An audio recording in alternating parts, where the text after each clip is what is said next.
നാടകം ആരംഭിക്കുന്നു. ഭൂപടങ്ങൾ. And yet there is no prince.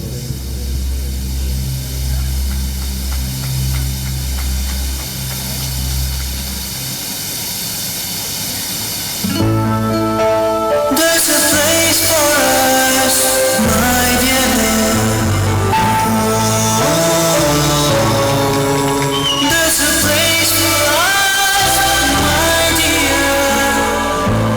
We are alive, held not dead. My dear kids, there won't be borders and officers to expel us.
നാടകങ്ങൾ തുടങ്ങണം. 4 നാടകങ്ങളിൽ ഏതാണ് ആദ്യമെന്നൊക്കെ നിങ്ങൾ തന്നെ തീരുമാനിച്ചു.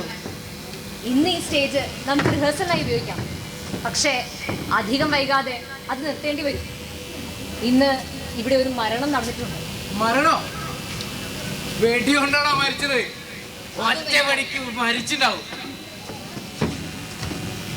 എത്ര വയസ്സുണ്ടായിരുന്നു അയാൾക്ക്? അറിയില്ല. തീർച്ചയായും അയാൾ ഒരു ചെറുപ്പക്കാരനായിരിക്കും. അല്ലെങ്കിൽ എന്തിനാണ് വെടിവെക്കുന്നത്? ഞാൻ പറഞ്ഞു വന്നത്, ഇവിടെ പോലീസ് കേന്ദ്രങ്ങളുണ്ട്. അധികം ശബ്ദമോ വെളിച്ചമോ പാടില്ലെന്നർത്ഥം. തിരിഞ്ഞോ? നമുക്ക് റിഹേഴ്സൽ നോക്കണ്ടേ? അതിനിപ്പോ എങ്ങനെ ലൈറ്റ് റിഹേഴ്സൽ നോക്കും? ഇതാ പ്രശ്നം. പകല് മുഴുവൻ വെളിച്ചാണ്, രാത്രി മാത്രമേ ഇരുട്ടുള്ളൂ. പകൽ ഇരുട്ടാണെങ്കിൽ എപ്പോഴും നാടകം കളിച്ചാൽ മതിയായിരുന്നു. സമയം എനിക്കെടുത്തല്ലേ? നമുക്ക് റിഹേഴ്സൽ നോക്കണ്ടേ? തമാശ പറഞ്ഞിരിക്കുന്ന നേരാണത്. ഒരാളുടെ മരണാണോ ഇത്ര വലിയ തമാശ?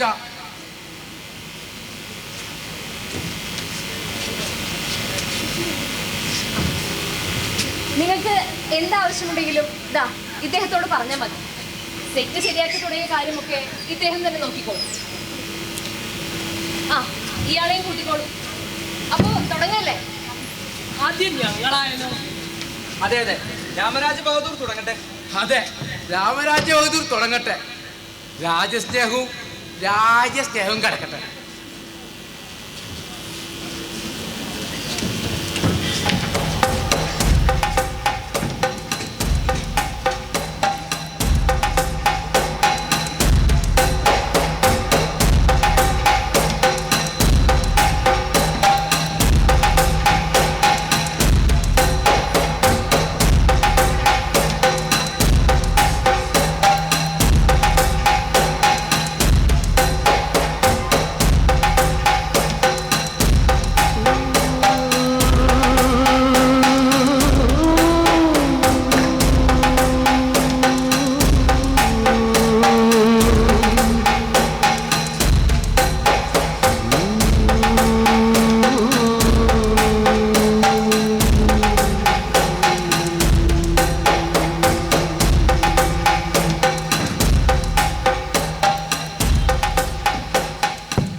രാമരാജ ബഹദൂർ കഥ നടക്കുന്നത് പ്രധാനമായും 1788-ലാണ്. മൈസൂർ രാജാവ് ടിപ്പു സുൽത്താന്റെ തിരുവിതാംകൂർ ആക്രമണമാണ് പശ്ചാത്തലം. ഇന്ന് ഞങ്ങൾ പരിശീലിക്കുന്ന രംഗങ്ങളിൽ ആദ്യത്തേത് മഹാരാജാവും കൊട്ടാരം കാര്യക്കാർ കുഞ്ചൈക്കുട്ടി പിള്ളയും തമ്മിലുള്ള സംഭാഷണമാണ്. ടിപ്പുവിന്റെ സൈന്യത്തെ നേരിടാൻ ദിവാൻ കേശവപിള്ളയുടെ നേതൃത്വത്തിൽ തിരുവിതാംകൂർ സൈന്യം പുറപ്പെട്ടു പോയിട്ട് 7 മാസങ്ങൾ കഴിഞ്ഞിരിക്കുന്നു. ആലുവയ്ക്കടുത്തുള്ള യുദ്ധരംഗത്ത് നിന്ന് കേൾക്കുന്നത് തിരുവിതാംകൂർ സൈന്യം പരാജയപ്പെടുന്ന വാർത്തകളാണ്. ഇതിൽ അസ്വസ്ഥനാണ് മഹാരാജാവ്. കായംകുളം രാജവംശത്തിന്റെ സൈന്യത്തിൽ നേതൃനിരയിൽ ഉണ്ടായിരുന്ന ഒരു കുടുംബം തിരുവിതാംകൂറിന്റെ രൂപീകരണത്തോടെ മാർത്താണ്ഡവർമ്മ രാജാവിന്റെ സൈന്യത്തിൽ സേവനമനുഷ്ഠിച്ചിരുന്നു. ഈ കുടുംബത്തിൽ നിന്നാണ് കുഞ്ഞുണ്ണി എന്ന യുവാവ് വന്നത്. കുഞ്ഞുണ്ണിയെ അയാളുടെ പ്രതിഭ മനസ്സിലാക്കി കുഞ്ചൈക്കുട്ടി പിള്ള എന്ന പേരിൽ കൊട്ടാരം കാര്യക്കാർ എന്ന വിശ്വസ്ത സ്ഥാനത്ത് നിയമിച്ചത് ദിവാൻ കേശവ പിള്ളയാണ്.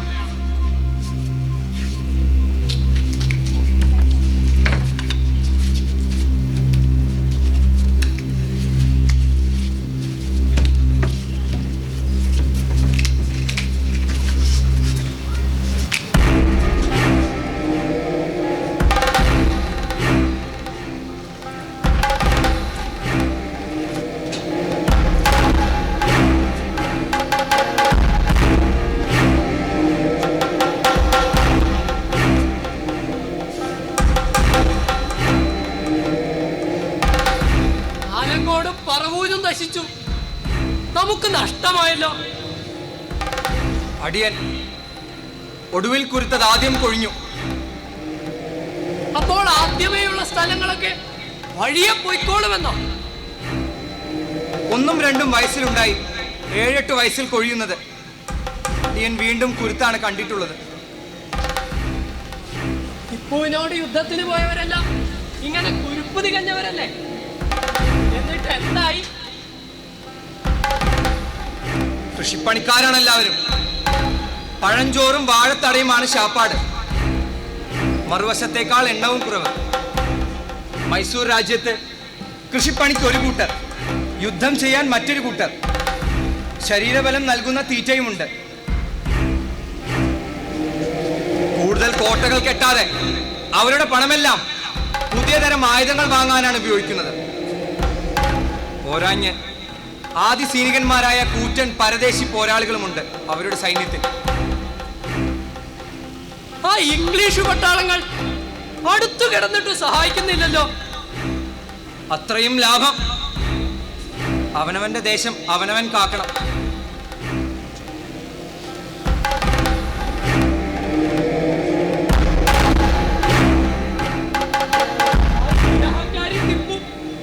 ഇങ്ങോട്ട് നീങ്ങുന്നല്ലോ. ഗ്രഹങ്ങൾ രാശി മാറിച്ചായിരിക്കും തിരുമേനി. ചിലപ്പോൾ ഗ്രഹണങ്ങളും ഉണ്ടാകാം. അത് ക്ഷണനേരം മാത്രം. ക്ഷേത്രങ്ങൾ നശിക്കുന്നല്ലോ. അവനവന്റെ കൂര രക്ഷിപ്പാൻ ശക്തിയില്ലാത്ത ദേവന്മാർ സ്വർഗലോകത്ത് പാർക്കുന്നതാണ് സുഖം. കലികാലത്ത് അവിശ്വാസികൾ വർദ്ധിക്കും. കാമക്രോധങ്ങളെ സൃഷ്ടിച്ച ആൾ ആലോചിക്കണമായിരുന്നു.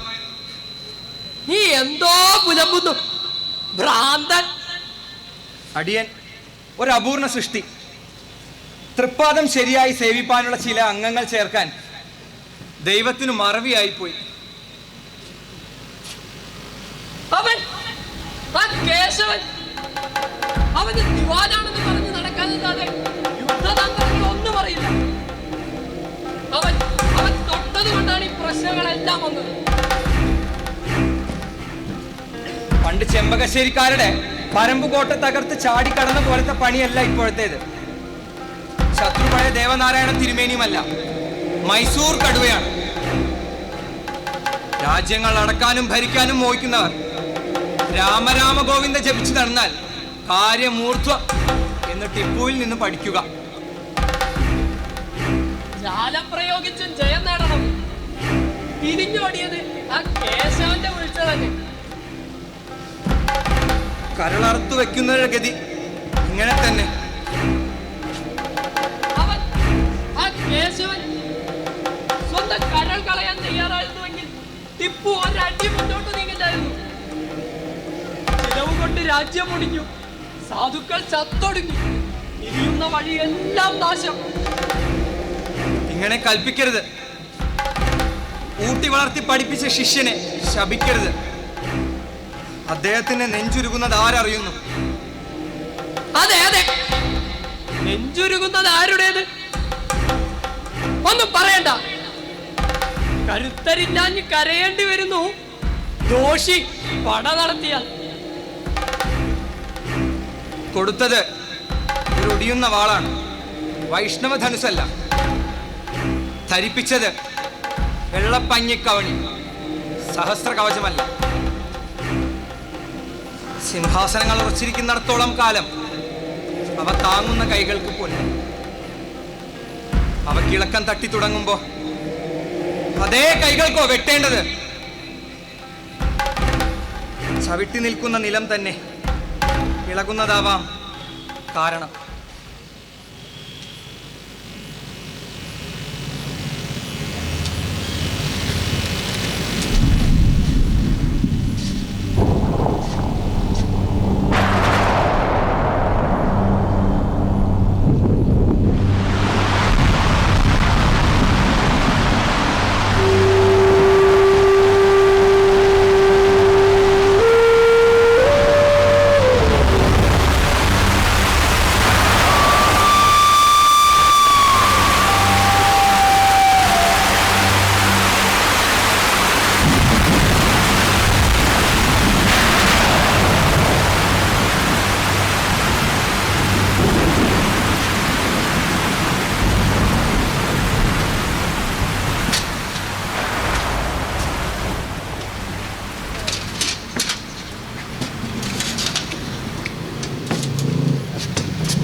എന്റെ ജാതകം എഴുതിയ ഗുരുവിന്റെ വാക്ക് വെറുതെ ആവില്ല.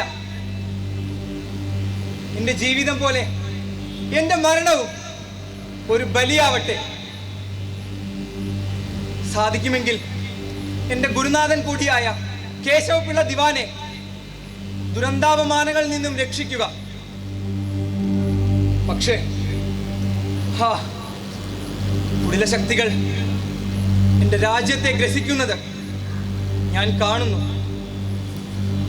വർഷങ്ങൾക്കപ്പുറം ഭരണം അവരുടെ കയ്യിലാകും. അദ്ദേഹം തടവറയിലും.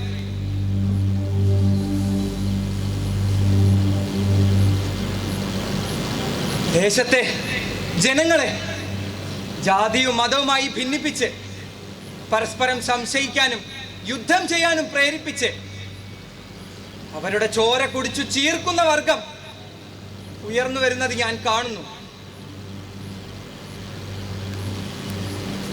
കുടിലശക്തികൾ എന്റെ രാജ്യത്തിന്റെ ആകാശത്ത് വട്ടമിട്ട് പറക്കുന്നത് ഞാൻ കാണുന്നു.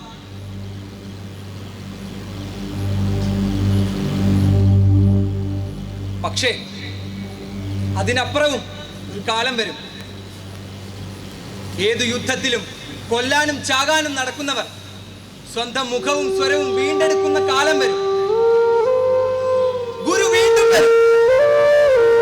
ആ വെളിച്ചത്തിൽ എന്റെ രാജ്യം ഒരുമിക്കും.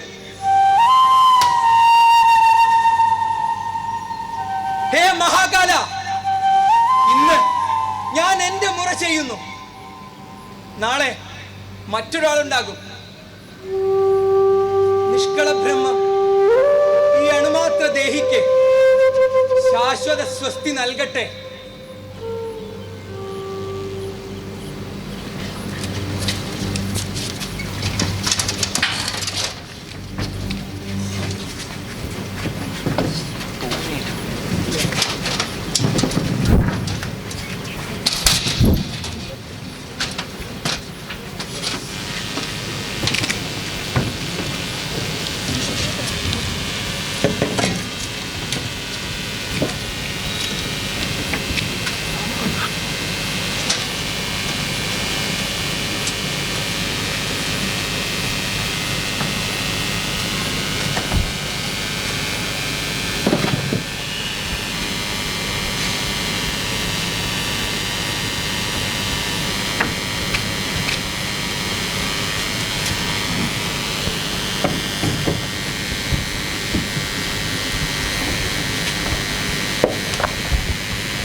ഒന്ന് സഹായിക്കും. വേമ്പ അത് സാരല്ല. ഈ വളയൊന്ന് നേരെ പിടിക്കണം. നിവർത്തി പിടിച്ചോ. നമുക്ക് അടുത്ത നാടകത്തിനുള്ളതാ. നിവർത്തി പിടിക്കും. ആ സ്റ്റാൻഡിലേക്ക് തൂക്കിട്ടോ.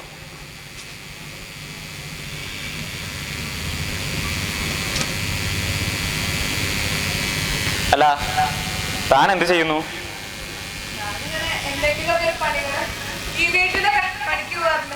ഓ, അപ്പൊ വീട്ടിലാരൊക്കെ ഉണ്ട് തന്റെ?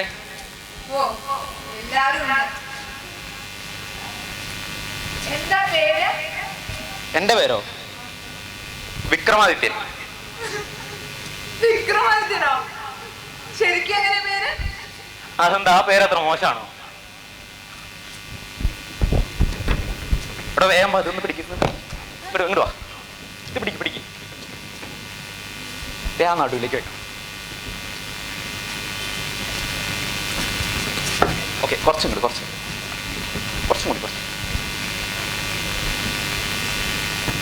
കുറച്ചും കൂടി വെക്കാമോ? കുറച്ച്. ഓക്കെ.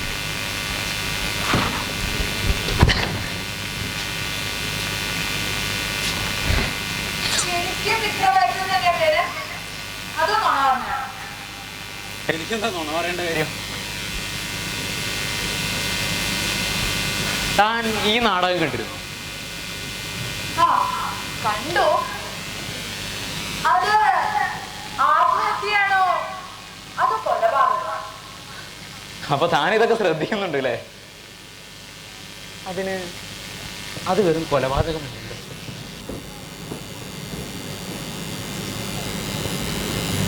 ശരിയാണ്. എന്തിനോ വേണ്ടി വലിയവർക്ക് വേണ്ടി കുറെ പേര് കഴിക്കുക. ധീരത, ബലി, മറ്റുള്ളവർക്ക് വേണ്ടിയുള്ള ബലി അത് കൊലപാതകം തന്നെ. ഒരു കണക്കിന് എല്ലാ മരണവും അങ്ങനെ തന്നെയാണ്. ഓരോരുത്തരും ഒറ്റയ്ക്ക് തന്നെ നേരിടണം.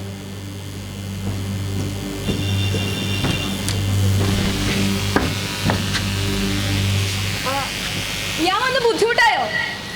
എന്ത് ബുദ്ധിമുട്ട്? അല്ല, ആരാ? എന്ത് ചോദ്യാണോ? എന്നാലും ചോദിച്ചോണ്ട് പറയാം. ഇപ്പൊ പേര് എൽസമ്മ, ഹൈ റേഞ്ച് എന്നാണേ. കുറച്ച് കഴിഞ്ഞ കറുത്തമ്മ. അയ്യോ, കറുത്തമ്മയോ? ഞാൻ ഈ സിനിമയിലൊക്കെ കണ്ടിട്ടുള്ളൂ. നേരിട്ട് കാണുന്നത് ഇത് ആദ്യമായിട്ടാ.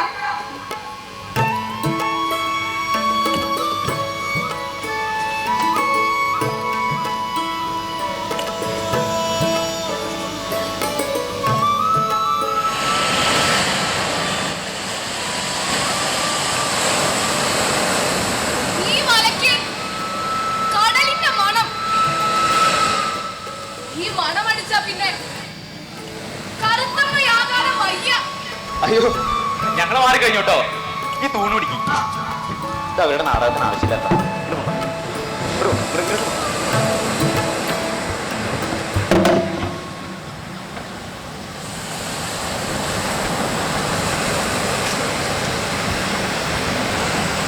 ഇന്നും കടല് കണ്ട് ജീവിക്കുന്ന മനുഷ്യനെ പറ്റി നിങ്ങൾക്കറിയാമോ?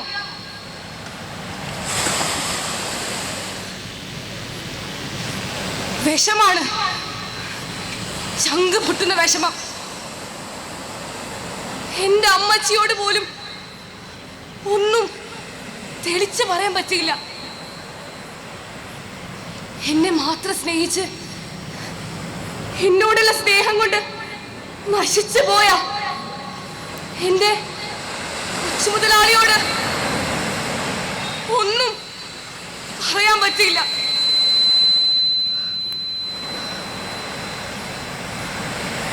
എന്റെ കുഞ്ഞിന്റെ അച്ഛനോട് ഒന്നും പറയാൻ പറ്റിയില്ല.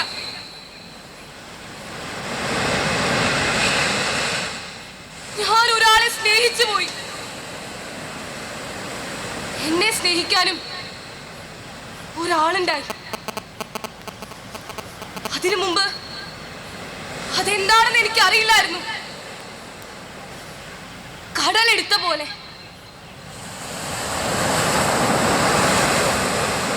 എനിക്ക് ഒന്നും ചെയ്യാൻ പറ്റില്ല. ഞങ്ങൾക്ക് സ്വന്തമായി 2 വള്ളവും വലയും ഉണ്ടായിരുന്നു. എന്റെ അമ്മച്ചിയും അച്ഛനും വലിച്ചരിച്ചുണ്ടാക്കിയ കാശ് എന്റെ മുതലാളിയുടെ കാശ് ഞങ്ങളുടെ വള്ളമായിരുന്നു തുറയില് ഏറ്റവും കോരി കൊണ്ടുവരുന്നത്.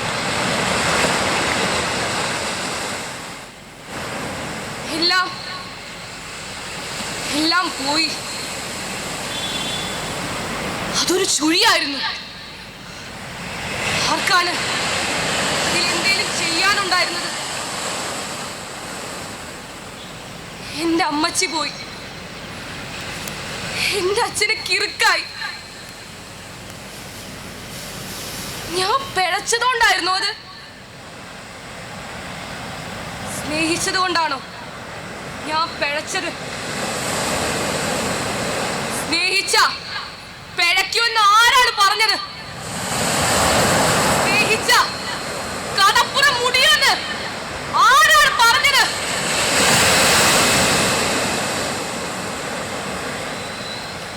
എന്നാലും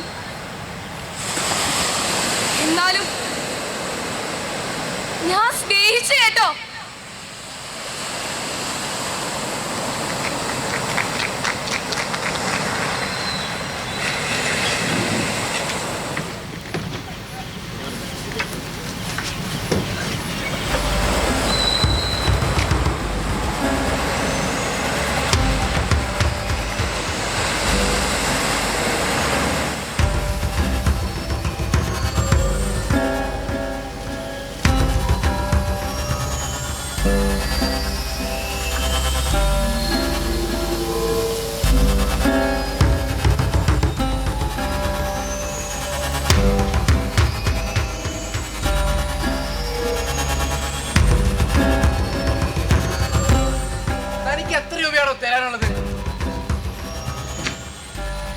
എത്രയാണോ?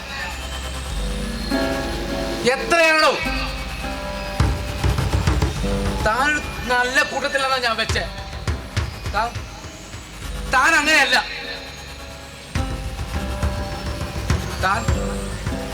താൻ പണ്ടും പണം തന്നത് എന്റെ മോളെ നോട്ടമിട്ട അല്ലയോ? ചോദിച്ച ഉടൻ ഉള്ളതെല്ലാം വാരി കോരി തന്നു, ഒരു മടിയും കൂടാതെ. ഇത് താൻ പാവമായിട്ടെന്നാ ഞാൻ കരുതിയേ. അതങ്ങനെയല്ല. തന്റെ മനസ്സിലിപ്പോ വേറെയായിരുന്നു. താൻ എന്ത് ദ്രോഹമായി ചെയ്തതെന്ന് എനിക്കറിയോ? അറിഞ്ഞൂടാ എനിക്ക്. അതെങ്ങനെ തനിക്കറിയുന്നേ? താനൊരു പിശാച. താനൊരു കുടുംബം തകർത്തു, ഒടിച്ചു. എന്റെ ജീവിതമെല്ലാം ഇല്ലാതാക്കി. എത്ര പേരെയാ താൻ നശിപ്പിച്ചതെന്നറിയാമോ? ഈ കടപ്പുറത്ത് ഓടിക്കളിച്ച് നടന്ന എന്റെ മോള് കറുത്തമ്മ, അവളെ താൻ പഴപ്പിച്ചു. അന്ന് മുതൽ തുടങ്ങിയതാ. അതല്ലടാ, അതല്ലടോ ഈ നാശത്തിനെല്ലാം കാരണം.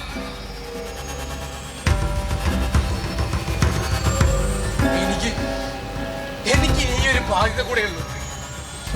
തന്റെ കാശ് എന്നെ നശിപ്പിക്കാനായിട്ട്, എന്റെ മോളെ പഴപ്പിക്കാൻ വിചാരിച്ച് താൻ തന്ന കാശ്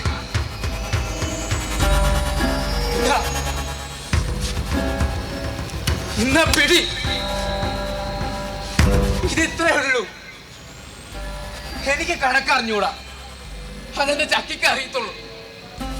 കുറവാണെങ്കിൽ എന്നാ ചെയ്യാനാ?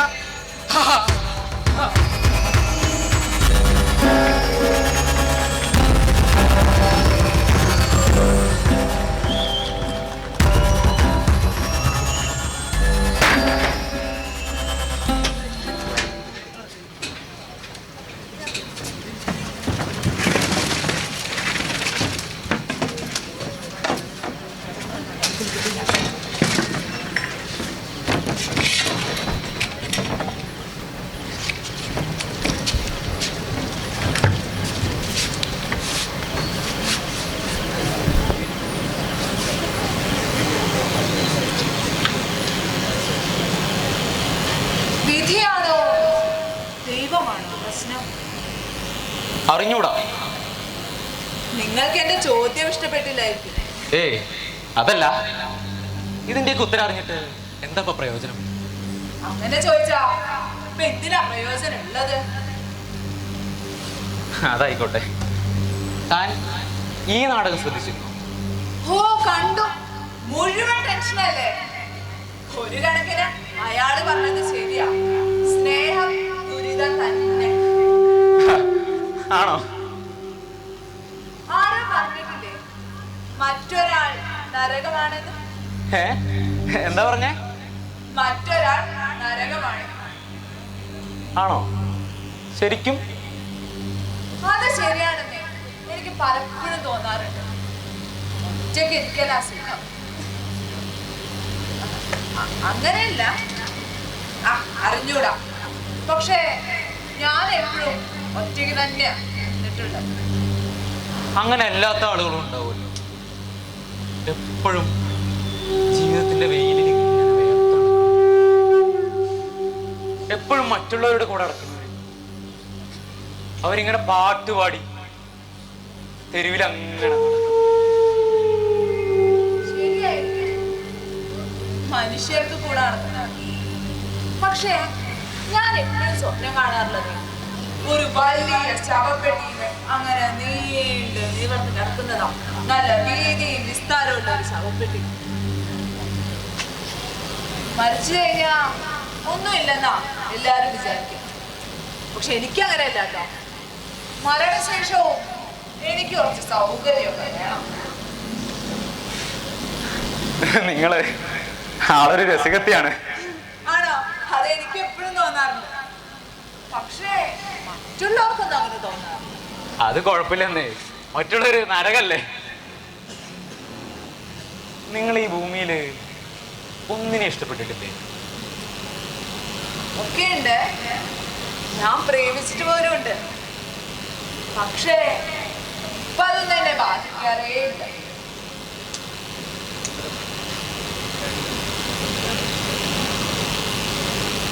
പിന്നെ ഇടയ്ക്ക് ഞാനൊന്ന് കിടന്നുറങ്ങാൻ പോകും. ഇന്നലെ മുഴുവൻ ഉറങ്ങിയിട്ടേ ഇല്ല.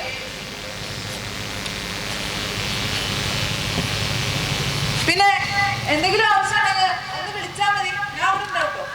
ഓ, കുളിക്കാം.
പാത്തുമ്മയുടെ ആട് എന്ന എൻ്റെ യഥാർത്ഥ കഥ എഴുതുമ്പോൾ ഞാൻ അജ്ഞാനിയായ ഒരു അവിവാഹിതനായിരുന്നു. അതിന് അവിവാഹിതരിൽ ജ്ഞാനികളുണ്ട്. ഇപ്പോൾ ഞാൻ ജ്ഞാനിയായ ഒരു ഭർത്താവാകുന്നു. ഭാര്യമാർ വിജയിക്കട്ടെ.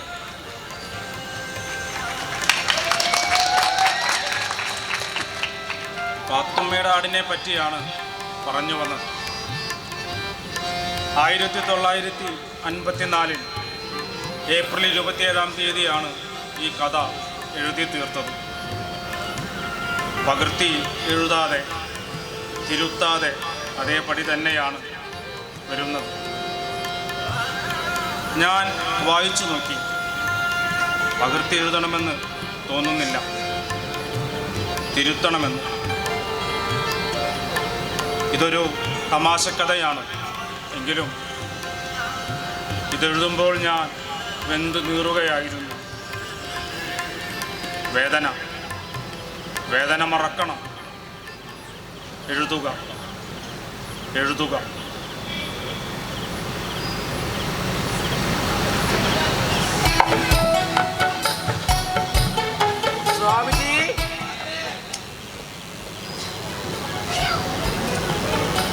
സ്വാമിജി, എനിക്കൊരാനയെ തിന്നണം. അതാണ് ഇപ്പൊ എന്റെ ആഗ്രഹം. എൻ്റെ ഉപ്പാക്ക് ഒരു ആന ഉണ്ടായിരുന്നു. എന്നിട്ട് തിന്നോ? തിന്നില്ല, പക്ഷേ അതിവിടെ എങ്ങാനും വലയുന്നു. പിടി തരുമോ അവൻ? അറിയില്ല. സ്വാമിജി, ഇവിടെ 2 ശങ്കരാചാര്യന്മാരുണ്ടല്ലോ, അപ്പൊ ഇതിലേതാ സ്വാമി? എൻ്റെ പേര് വൈക്കം മുഹമ്മദ് ബഷീർ എന്നാകുന്നു. ഞാനൊരു അജ്ഞാനിയാണ്. സ്വാമിജി എന്തിനാ മറഞ്ഞിരിക്കുന്നേ? ഞാനതിന് മറഞ്ഞു നിൽക്കുന്നില്ലല്ലോ.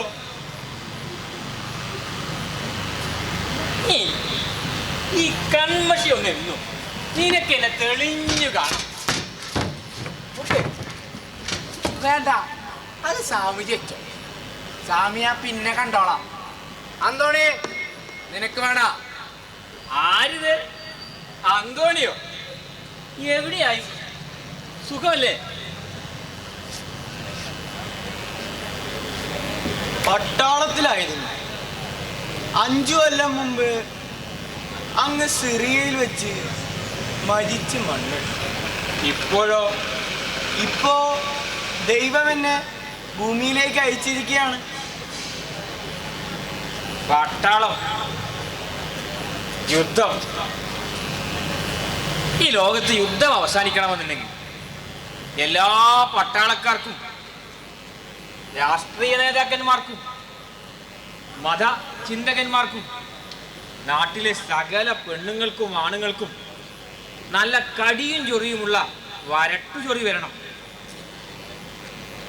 ചൊറിയുന്നിടത്ത് മാന്തുന്നതിനേക്കാൾ സമാധാനപൂർണമായ എന്ത് ആനന്ദമാണ് ഭൂമിയിലുള്ളത്?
ഒന്നും പറയണ്ട കാക്ക.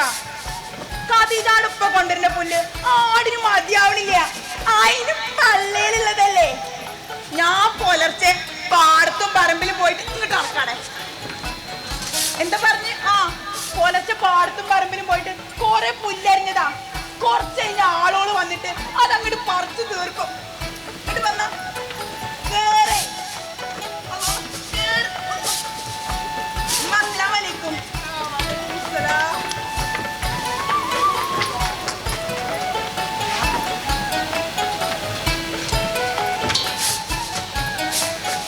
അല്ല, എന്തപ്പ ഇങ്ങനെ കാണിച്ചിക്കണേ? എന്റെ ആടിന് ഇത്ര കഞ്ഞാളുള്ളൂ. ആനിമ ചതെടുത്ത് എന്റെ ആടിനാണ് കൊടുത്തൂല്ലേ?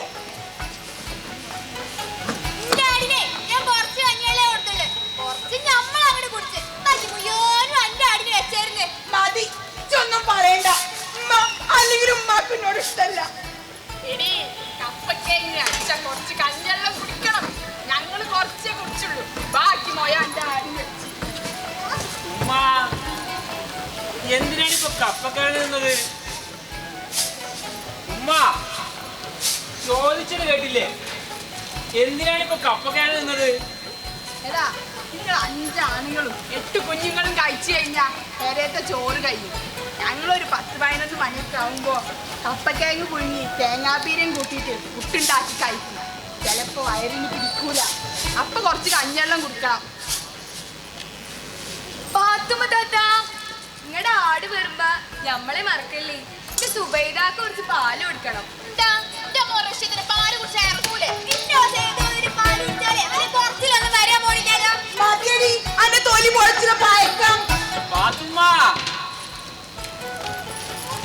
എന്തൊക്കെ ഇവിടുത്തെ കുട്ടികൾക്കൊക്കെ നല്ല ആട്ടുംപാല് കൊടുക്കണം. എങ്ങനെ കക്ക കൊടുക്ക? എന്തെല്ലാം പണിയോളുണ്ട്. എന്റെ ആടിന്റെ പാല് വിട്ടിട്ട് വേണ്ടേ നമ്മൾ താമസിക്കണ പെരയുടെ വാതില് നന്നാക്കാൻ.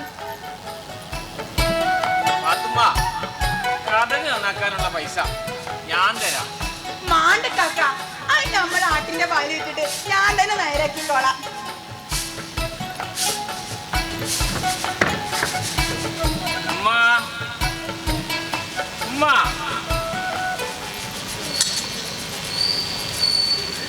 ചോറ് തികയാഞ്ഞത് എന്താ എന്നോട് പറയാത്തത്?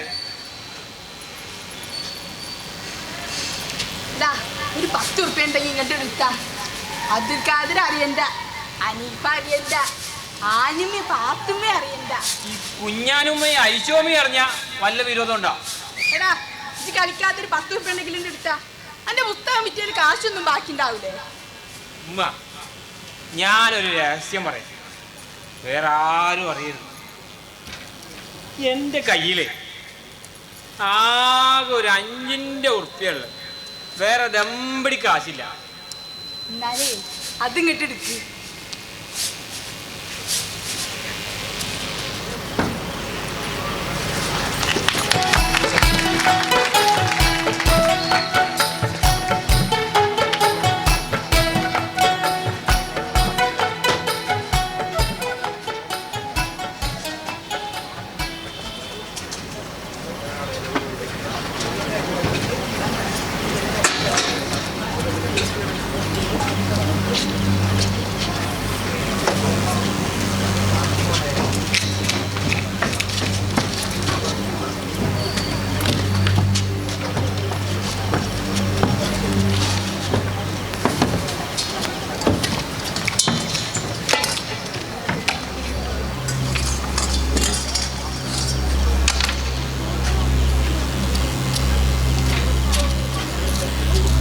കഴിഞ്ഞ 3-4 ദിവസമായി ഉറങ്ങിയിട്ടേ ഇല്ല.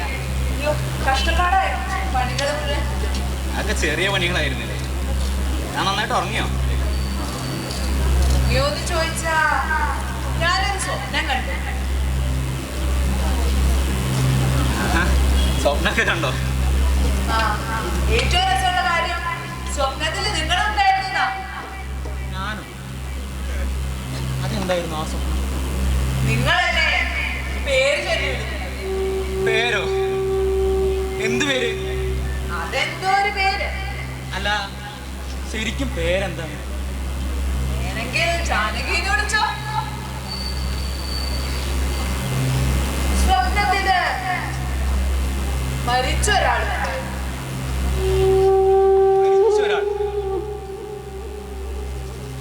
അയാൾ എന്തെങ്കിലും ചോദിച്ചിരുന്നു? മരിച്ചൊരാളെന്തെങ്കിലും ചോദിച്ചാ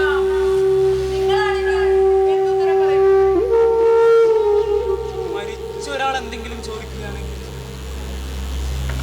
എന്തു പറയാ? ഞാൻ ആ സ്വപ്നത്തിൽ നിന്നും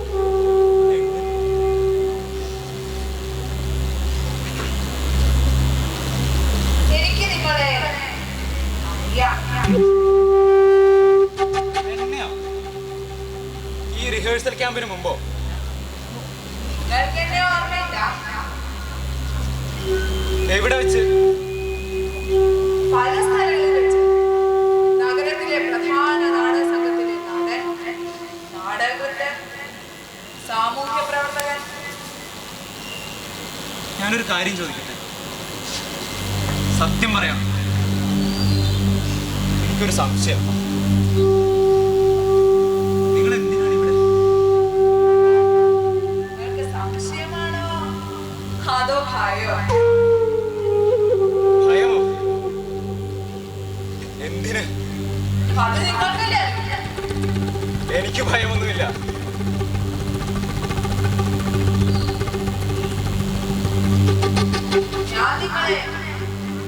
അന്നെ തേടി അന്വേഷിച്ചു വന്നതാണ്. എനിക്കും അത് തോന്നി തുടങ്ങിയിരുന്നു. 2 ദിവസം മുമ്പ് ഞാൻ നിങ്ങളെ കണ്ടിട്ടുണ്ട്. നിങ്ങൾ രണ്ടുപേരും ആ തെരുവിലൂടെ നടന്നു പോകും. കുറച്ചു സമയത്തിന് ശേഷം നിങ്ങളുടെ സുഹൃത്ത് കൊല്ലപ്പെട്ടിരുന്നു. നിങ്ങൾ അവിടെ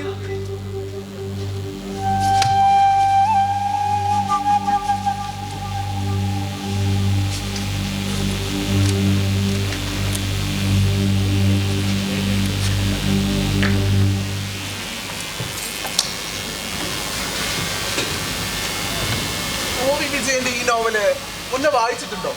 ഏത് പ്രവാചകന്റെ വഴിയോ? ഏയ് ഇല്ല, നാടകത്തിന് വരുമ്പോ വായിച്ചു തരണമെന്ന് പറഞ്ഞിരുന്നു. എന്താണ് വേഷം? ഞാൻ സുജാൻ സിംഗ്, ഡൽഹി കൊണാട്ട് പ്ലേസിലെ ഒരു ടാക്സി ഡ്രൈവറാണ്. കൂടെ ആരൊക്കെയാണ് വന്നിട്ടുള്ളത്?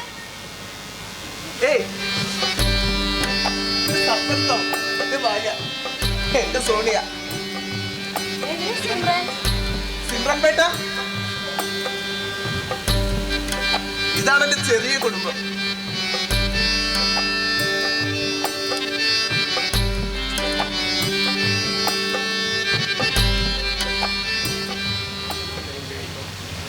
ആയിരത്തി 1984 ഇന്ദിരാഗാന്ധിയുടെ വധത്തെ തുടർന്ന് ഡൽഹിയിലുണ്ടായ സിഖ് മതക്കാരുടെ വംശഹത്യയാണ് OV വിജയൻ്റെ പ്രവാചകന്റെ വഴി എന്ന നോവലിൻ്റെ പശ്ചാത്തലം.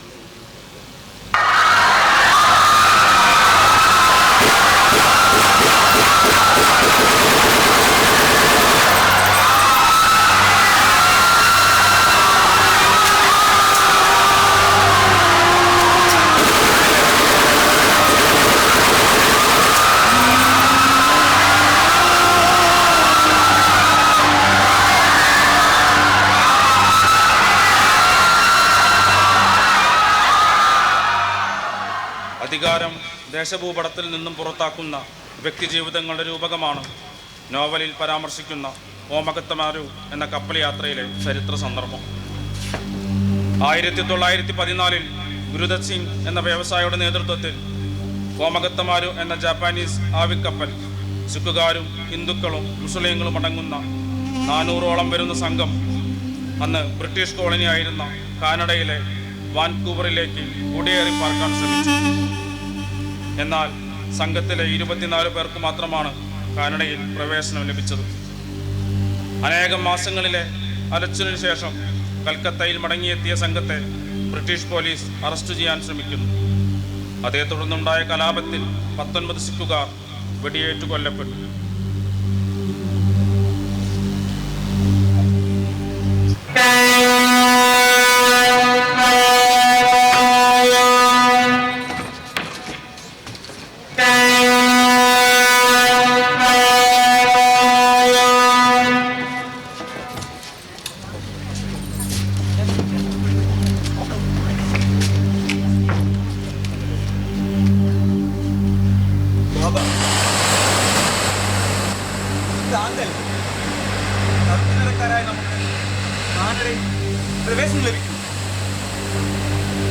അതേ വാമൻ, ഭ്രാന്താണ്. അങ്ങും എന്നെ പോലെ ഒരു കച്ചവടക്കാരന്. അങ്ങും ആഗ്രഹിക്കുന്നത് കച്ചവടത്തിലൂടെ ധനം നേടാനല്ലേ? ആ ധനം കൊണ്ട് സുഖമായി ജീവിക്കാനല്ലേ?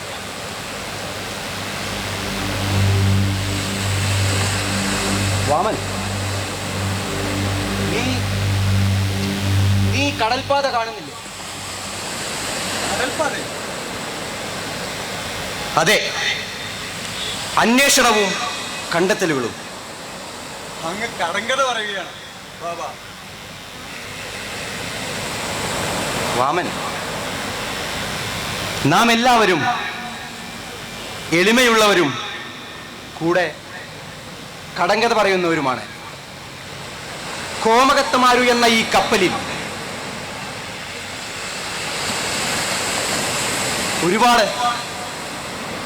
ഒരുപാട് രക്തസാക്ഷിയും ഭീരുക്കളും ഒരുമിച്ച് യാത്ര ചെയ്യുന്നു. നമ്മുടെ ഉള്ളിലും അപ്രകാരം തന്നെ.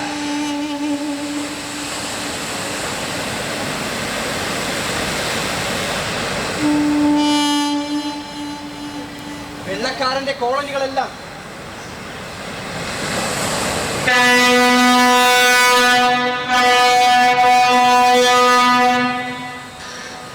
അതെ അതെ വെള്ളക്കാരന്റെ കോളനികളിൽ നമ്മളെ ഒരുപോലെ സ്വീകരിക്കുമെന്ന് കരുതിയത് ഒരു തരത്തിലുള്ള ഭ്രാന്ത് തന്നെയാണ്. കുടിയേറാൻ ഇനിയൊരു തീരവും നമുക്കായി ബാക്കിയില്ല. ഇനിയൊരു മടക്കയാത്ര. ഇനി ഇന്ത്യൻ തീരത്തേക്ക് ആ ബ്രിട്ടീഷുകാർ നമ്മെ കയറ്റുമോ? എന്റെ ഉടപ്പിറപ്പുകളെ, ഞാൻ പറയുന്നത് ചെവിക്കൊള്ളുവിൻ. നമ്മുടെ ആയുധങ്ങൾ ബ്രിട്ടീഷ് സാമ്രാജ്യത്തിന്റെ ആയുധങ്ങൾക്ക് മുമ്പിൽ ഒന്നുമല്ലെന്ന് നാം മനസ്സിലാക്കണം. നാം ശേഖരിച്ച ആയുധങ്ങളെല്ലാം ഈശ്വരന് വഴിപാടാണ്. വരും തലമുറയ്ക്ക് ഓർക്കാനുള്ള ഒരു മുഖം. നമ്മുടെ പോർവിളി അതാ മുകൾ തട്ടിൽ.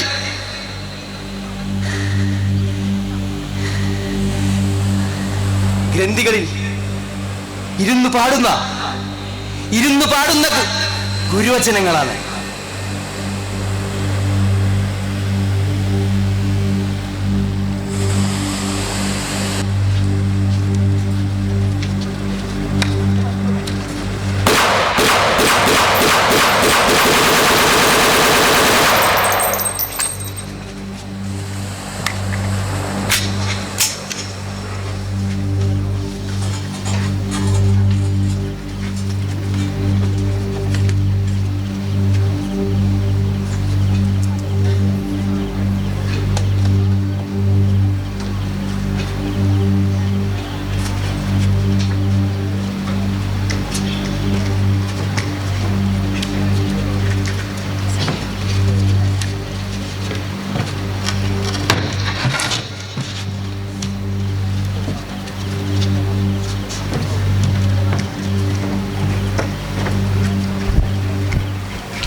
നിങ്ങൾ അവിടെ എങ്ങനെ എത്തി എന്ന് പറയൂ ആദ്യം.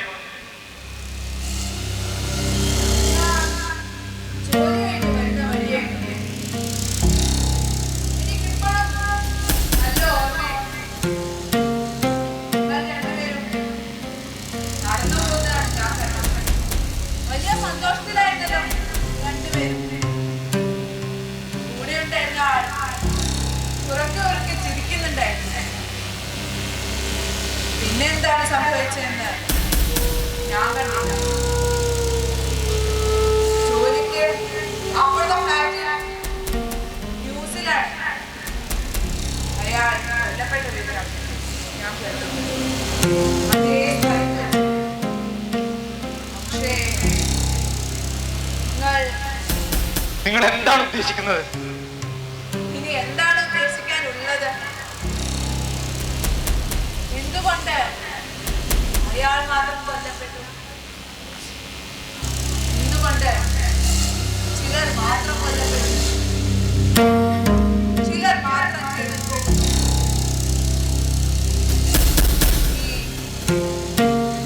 നിങ്ങളൊറ്റക്കാരനാണ്. നിങ്ങൾ പറഞ്ഞോളൂ, നിങ്ങൾക്ക് അറിയാവുന്നത് മാത്രം. പക്ഷെ അങ്ങനെ എന്തും കയറി പറയാമെന്ന് കരുതരുത്.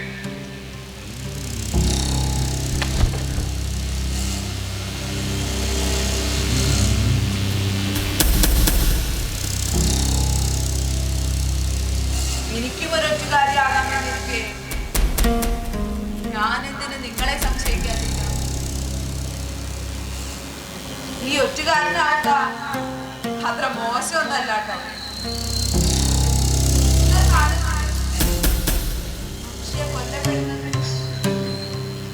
മനുഷ്യർ ജയിലിൽ പോകുന്നത് വളരെ കുറച്ച് പേര്. അവരെല്ലാവരും ഒറ്റുകൊടുക്കപ്പെട്ടവരാണ്. മറ്റുള്ളവരുടെ പ്രശ്നങ്ങൾ സ്വയം തലയിൽ വെച്ചവർ. അതിന്റെ അടയാളം കുറ്റകൃത്യമാണ്. അവരൊക്കെ ഒറ്റുകൊടുക്കപ്പെട്ടവരാണ്. അതുകൊണ്ട് ഒറ്റുകാരൊന്നും ഒറ്റയ്ക്കല്ലാട്ടോ.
എന്റെ മുമ്പിൽ വെച്ചാണ്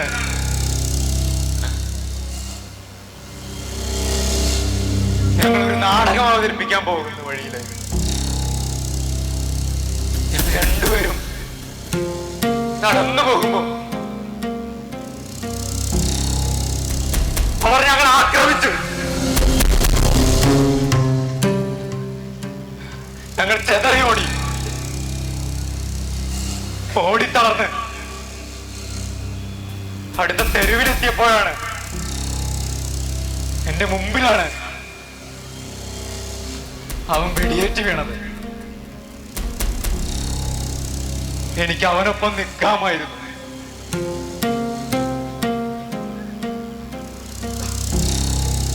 അവൻ തെരുവിൽ നിന്നും നാടകം കളിച്ചു. അത് മനുഷ്യർക്ക് വേണ്ടിയായിരുന്നു. ഒന്നിനെയും ഭയപ്പെട്ടില്ല. ഒരു നീതിയും ന്യായവും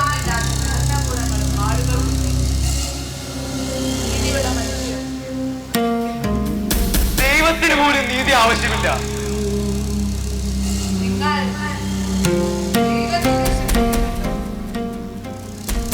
അറിയില്ല. നിങ്ങൾക്ക് എന്തിനെങ്കിലും വ്യക്തതയുണ്ടോ? പക്ഷേ അങ്ങനെ ഒരു വ്യക്തത സാധ്യമാണ്. ചുരുങ്ങിയത് ദൈവത്തിനും നീതിയെ കുറിച്ച് യാതൊരു ബോധ്യവുമില്ല.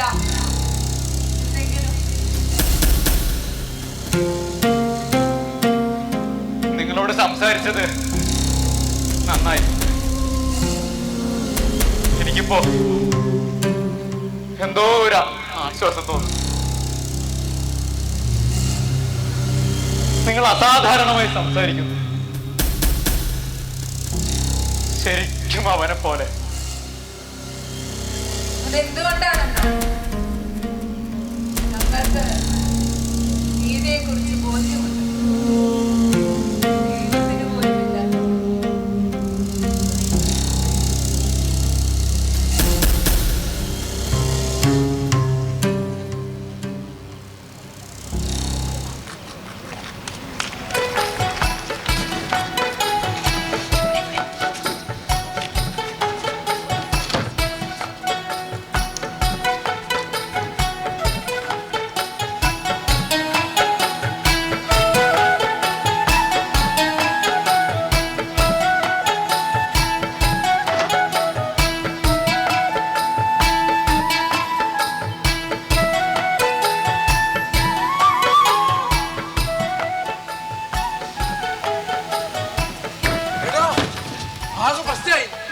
പാത്തുമ്മന്റെ ആടിനെ കാണാനില്ല.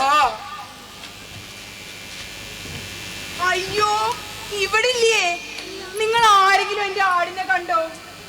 പുറത്ത് കെട്ടിട്ടിരുന്നതാ. ഒന്ന് മൂത്രമൊഴിക്കാൻ പോയി വന്നപ്പോഴത്തിന് കാണണ്ടായ. എടോ കുറ്റിങ്കാരും അവിടെ തന്നെ ഉണ്ട്. ആട് മാത്രല്ല, അവൾ അങ്ങനെ ഒന്ന് എന്റെ വിട്ട് പോണതല്ല. ഇനിയിപ്പൊ എന്താ ചെയ്യാ? നമുക്ക് തരയ്യ. എനിക്കിപ്പോ റിഹേഴ്സൽ ഉണ്ട്. ആടില്ലാതെ പാത്തും എങ്ങനെ അഭിനയിക്കുക? അതെ, ആ രാമരാജ ഭഗത്തൂരിലെ രാജാവിന്റെ അടുത്തൻ ഇക്കയാളെ നല്ല സംശയമുണ്ട്. ചുമ്മാന്റെ ആട് നല്ല മുയത്താടാന്ന് ഓ പറയണ നമ്മള് കേട്ടതാ. ഓ കാലമാടൻ സത്യം. ഓനെ വലിയ രാജാവാന്നാ ഓന്റെ വിചാരം. ഈ ക്യാമ്പിലെ ഭക്ഷണം തീരെ കൊള്ളില്ലാന്ന് ഒന്നിനെയും കൂടി പറഞ്ഞു. ഇനി ചെലപ്പോ എവിടാ രാജാവ്? എനിക്കിപ്പൊ കാണണം അവരെ. എവിടെടാ എന്റെ ആട്? ഞാൻ ഒന്ന് മാറുന്നപ്പോഴേക്കും താൻ എന്റെ ആടിനെ. നാടകത്തിൽ മതിട്ടോ നിന്റെ രാജാപ്പാട്ട്. എനിക്കിന്റെ മുതൽ. അയ്യോ താത്ത, ഞാനല്ല. രാത്രി ഇറച്ചിക്കറി ഉണ്ടോന്ന് ചോദിച്ച നേരാ. അല്ലാതെ ആടിനൊക്കെ ഒന്ന് കറിയൊന്നും. ഓ അനക്കൊന്നും അറിയൂലേ? പാത്തുമാന്റെ ആടെന്ന് പറഞ്ഞാൽ ഈ നാട്ടിലുള്ള എല്ലാവർക്കും അറിയാം. ഈ നാട്ടിൽ വെച്ചിട്ടേ ഏറ്റവും കറവുള്ള ആട് ആരുടെ? പാത്തുമാന്റെ ആണ്. കുറച്ചോനെ എന്തൊക്കെ പണിയുണ്ട്. ഇക്കാക്ക് വരുമ്പോ കുറച്ച് കാര്യങ്ങൾ പറയാണ്ട്. കാക്കടയിൽ പൈസ ഉണ്ടാവുമായിരിക്കും. ഉണ്ടാവും. ആദ്യം കറന്നിട്ട് പാലിക്കാക്കന്നെ കൊടുക്കണം. കുറച്ചോനെ വീട് പണി തീർന്നിട്ടില്ലല്ലോ. അതാ പാത്തുമോന്ന് വിളിച്ചാൽ കൂടി വീട് കേക്കാക്ക് നേരില്ലല്ലോ. അതിന്റെ ഇടയിലാണല്ലോ എന്റെ പൊന്നാരാടെ അന്നെ കാണാതായത്. ഏത് ദ്രോഹിന്റെ ആടിനെടുത്താലും ഞാൻ പിടിക്കും. അതിപ്പോ രാജാവാണോ പോലീസുകാരനാണോന്നും ഞാൻ നോക്കില്ല. എന്റെ ആടിനെ കിട്ടാതെ ഇവിടെ ആരും പുറത്തേക്ക് പോകൂല. സമാധാനായാലോ? എന്റെ റിഹേഴ്സൽ മുടങ്ങിയപ്പോ സമാധാനായാലോ? എന്റെ പൊന്നാടെ എവിടെ കിടക്കണ്? വിളിച്ചാലൊന്ന് വിളിയെങ്കിലും കേട്ടൂടെ?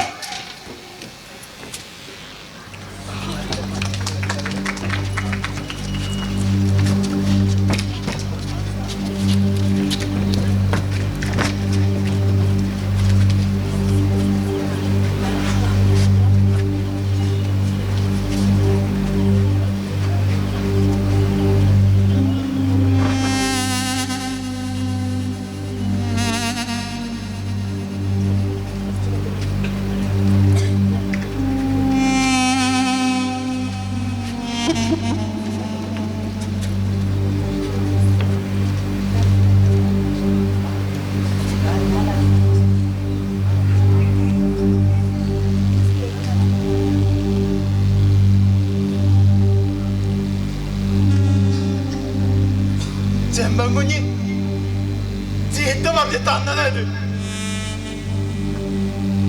ഇതെനിക്കെന്തിനാ? ഞാൻ എന്താ ചെയ്ത്? വള്ളം വില മേടിക്കാൻ കറുത്തമ്മ കാശ് ചോദിച്ചു. ഞാൻ കൊടുത്തു. അതവളെ കിട്ടാൻ വേണ്ടിയായിരുന്നോ? അവകാശം പറഞ്ഞോട് ഞാൻ അങ്ങോട്ട് ചെന്നു. അവളെ പളനിക്ക് കെട്ടിച്ചെടുത്തപ്പോ തടസ്സം പിടിക്കാൻ ഞാൻ നിന്നോ? അവരെന്താ ചെയ്ത്?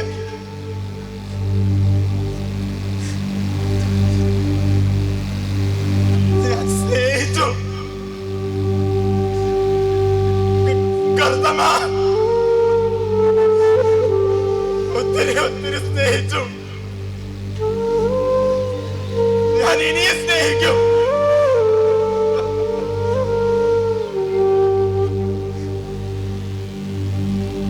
കറുത്തമ്മ മാത്രമേ ഉണ്ടായിരുന്നുള്ളൂ. അവള് മാത്രം. അവളെ ഞാൻ അള്ളിപ്പിടിച്ചിരുന്നു. നിലകിട്ടാ കയത്തിൽ താഴ്ന്നിറങ്ങുമ്പോഴും അവളെ പിടിച്ചു കയറാൻ ഞാൻ നോക്കി. എന്റെ കൂടെ കിടക്കുമ്പോഴും മറ്റൊരുത്തര ഓർത്ത പെണ്ണ്, കൊച്ചിന്റെ തള്ള. അവൾക്ക് വേണ്ടായിരുന്നു എന്റെ സ്നേഹം. എല്ലാം നന്നായി കാണണമെന്ന് എനിക്കും ആഗ്രഹമുണ്ടായിരുന്നു. പക്ഷെ വിധി സ്വന്തമാക്കണമെന്ന് കരുതിയ കറുത്തമ്മയുടെ മനസ്സിന് പിന്നാലെ എന്ന പോലെ ഞാൻ ആ മീനിന്റെ പിന്നാലെ പാഞ്ഞു. കണ്ണു കാണാത്ത ദൈവങ്ങൾ, കണ്ണു കാണാത്ത ദൈവങ്ങൾ.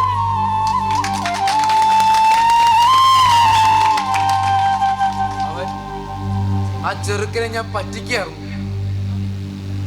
അവൻ കൂടി തന്ന കാശിന് മേടിച്ച വെള്ളത്തിലെ മീൻ അവന് കച്ചവടം ചെയ്തില്ല. അവന്റെ കച്ചവടം മുടിഞ്ഞപ്പോ ആ കാശ് തിരിച്ചു കൊടുത്തില്ല. ചക്കി പറഞ്ഞത് കേട്ടില്ല. അവനെന്റെ മോളോട് താല്പര്യമുണ്ടെന്ന് അറിഞ്ഞിരുന്നേ ആ കാശ് ഞാൻ മേടിക്കില്ലായിരുന്നോ? പെട്ടെന്ന് തിരിച്ചു കൊടുക്കില്ലായിരുന്നോ? ഞാനും കേട്ടില്ലായിരുന്നോ തുറക്കാരുടെ മുറുമുറുപ്പ്? കേട്ടില്ലെന്ന് നടിച്ച് നടന്നു.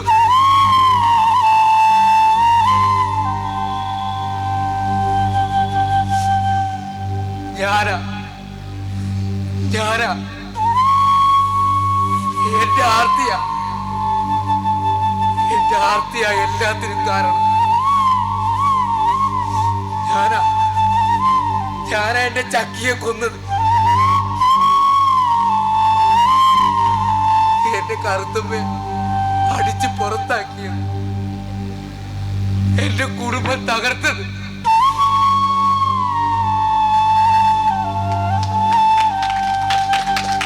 ഞാൻ എല്ലാവരെയും അനുസരിച്ചു. എന്റെ അമ്മച്ചി, എന്റെ അച്ഛനെ, അച്ഛൻ കെട്ടിച്ചു തന്ന പുരുഷനെ എനിക്ക് ഒന്നും ചെയ്യാൻ പറ്റിയില്ല.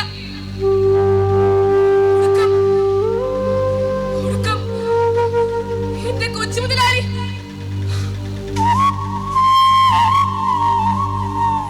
ഞാൻ നെറികെട്ടവളല്ല. ഞാൻ സ്നേഹിച്ചത് സത്യം.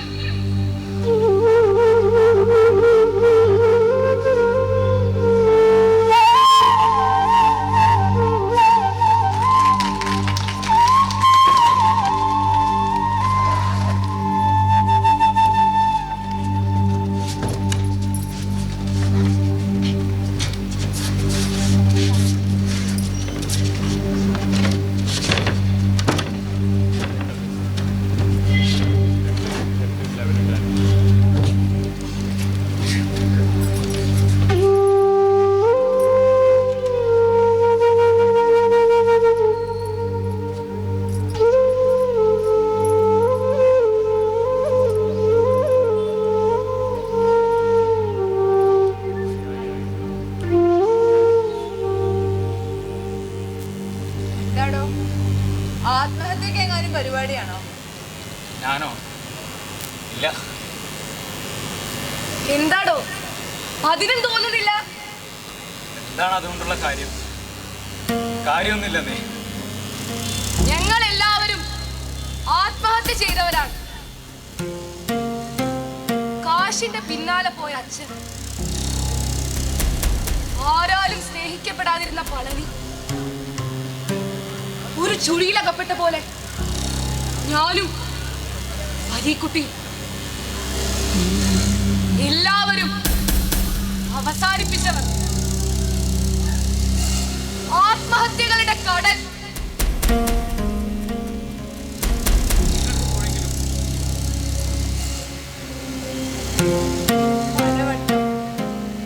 നിങ്ങൾക്കോ?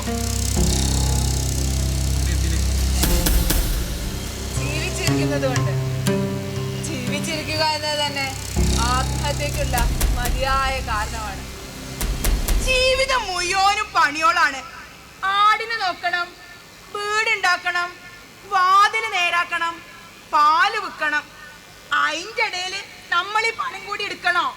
ഈ മയ്യത്താവണതിന്റെ പണിയേ.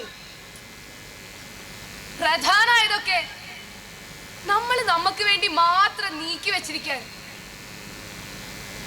നമ്മുടെ മരണം, നമ്മുടെ ജീവിതം, എന്റെ ഓടി രക്ഷപ്പെട്ട ജീവിതം. ഓ, അവന്റെ മരിച്ച ശരീരത്തിന് കാവൽ. നിങ്ങക്കേ എല്ലാത്തിനും നേരമുള്ളോണ്ടാ ഓരോന്ന് ആലോചിച്ചിട്ട് മക്കാറാവണത്. നിങ്ങളൊരു കാര്യം ചെയ്യേ, ഞാൻ എന്റെ ആടിനെ നിങ്ങൾക്ക് അങ്ങോട്ട് തരാം. വലിയ കാക്കാടെ നോവലൊക്കെ തിന്ന ആടാണേ. നിങ്ങൾ അതിനെ കൊണ്ടുപോയിക്കോളി, എന്നിട്ട് നന്നായിട്ട് നോക്കിക്കോളി. വേണമെങ്കിൽ രമണം പോലെ എന്തെങ്കിലുമൊക്കെ എഴുതുകയും ചെയ്യാം. എന്തിനാണ് അതൊക്കെ?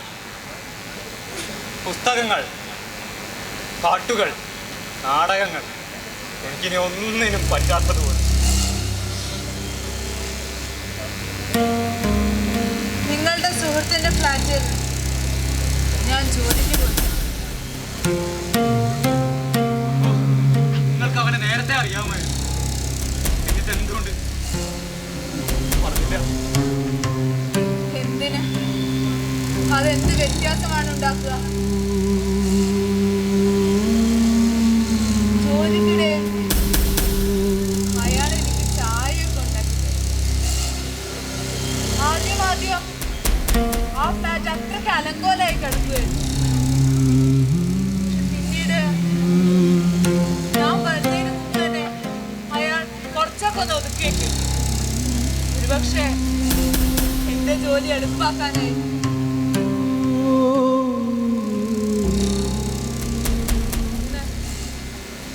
ആ വൈകുന്നേരം നിങ്ങളയാളെ കാണുന്നതിന് മുൻപ് നമ്മൾ ഒരുമിച്ചാണ് അവിടം വരെ വന്നത്. ആ മരണ ദിവസവും അയാൾ നിരന്തരമായി സംസാരിക്കുന്നുണ്ടായിരുന്നു, പലതരം കാര്യങ്ങൾ. പക്ഷെ ഒന്നും വ്യക്തിപരമായിരുന്നില്ല. നിങ്ങൾ കാത്തുന്ന ആ സ്ഥലത്തിന് തൊട്ടു മുമ്പ് വെച്ച് തെരുവിലേക്ക് ഞാൻ നടന്നു. നിങ്ങൾ രണ്ടുപേരും നടന്നു പോകുന്നത്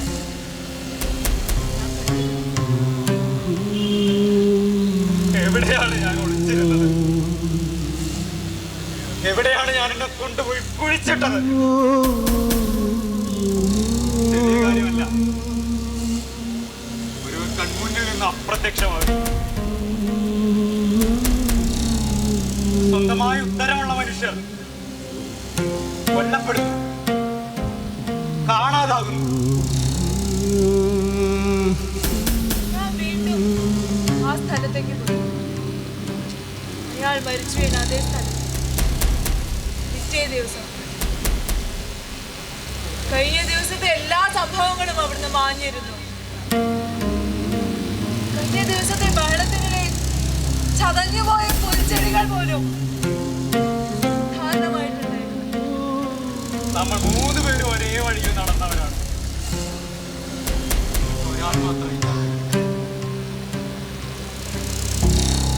ബാക്കിയായത് ആകസ്മികമായാണ്. ഒന്നും ചെയ്തില്ല. ഈ നശിച്ച മനസാക്ഷിയാണ് എല്ലാത്തിനും കാരണം. ഇപ്പോ ലോകത്തിലെ ഏറ്റവും വലിയ ജീവിയുടെ ഭാരം എനിക്ക് തോന്നുന്നു. യാതൊന്നും മാറിയിട്ടില്ല. പഴയത് പോയതിനു പകരം പുതിയവ പ്രത്യക്ഷപ്പെട്ടു എന്നല്ലാതെ നിരപരാധിത്വത്തിന്റെ നിലവിളിയാണ് അന്നും ഇന്നും.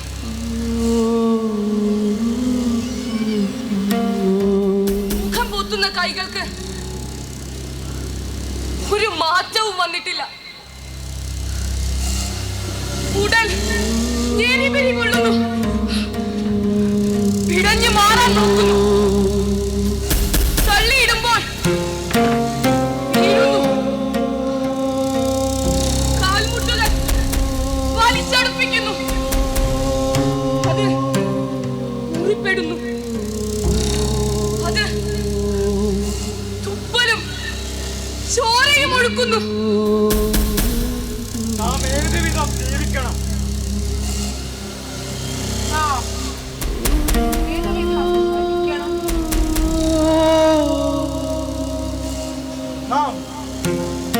ഏതുവിധം ജീവിക്കണം? നാം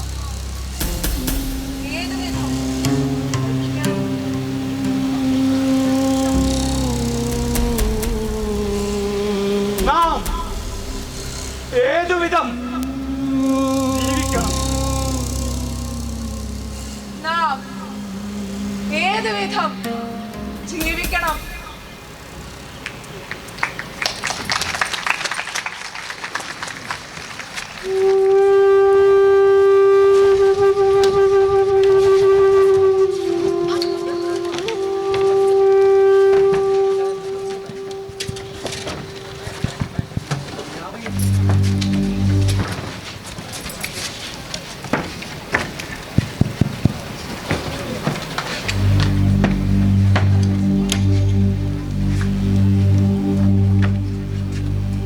രാജാവുമായുള്ള തർക്കത്തെ തുടർന്ന് പെരുമഴയേറ്റുകൊണ്ട് കുഞ്ചൈക്കുട്ടിപ്പിള്ള കൊട്ടാരം വിട്ടുപോകും.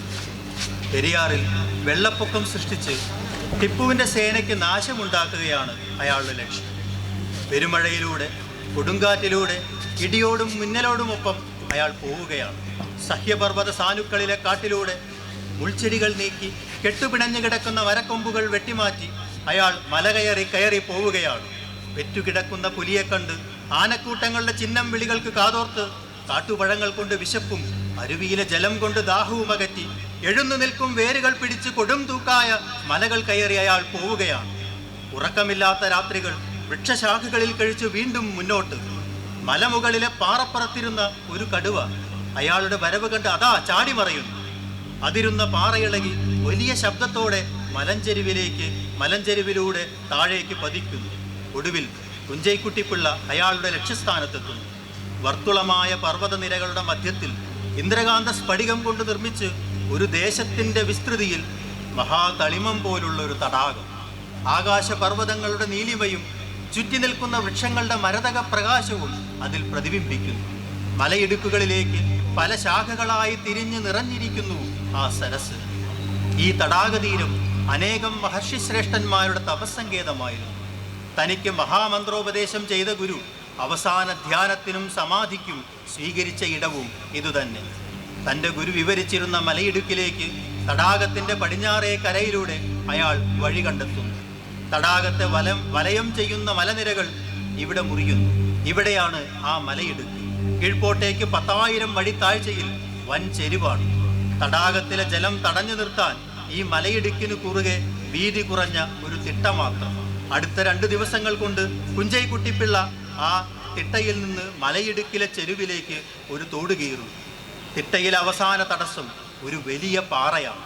തൻ്റെ ഇരുമ്പുദണ്ട് ആ പാറയ്ക്കടിയിലേക്ക് തിരികി സ്വന്തം ബലം മുഴുവൻ ആവാഹിച്ച് അയാൾ ആ പാറ ഇളക്കി മാറ്റുന്നു. ആ ശ്രമത്തിൽ കുഞ്ചൈക്കുട്ടിപ്പിള്ള ജീവൻ വെടിയുന്നു. തടാകത്തിലെ ജലം മുഴുവൻ ആ തോടിലൂടെ മലഞ്ചെരുവിലേക്ക് പതിക്കുന്നു. ഒരു ധ്വനി, മർമ്മരം, സിംഹാരവം, മേഘാരവം, ബ്രഹ്മാണ്ഡ ഭേദനാരവം.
Thank you.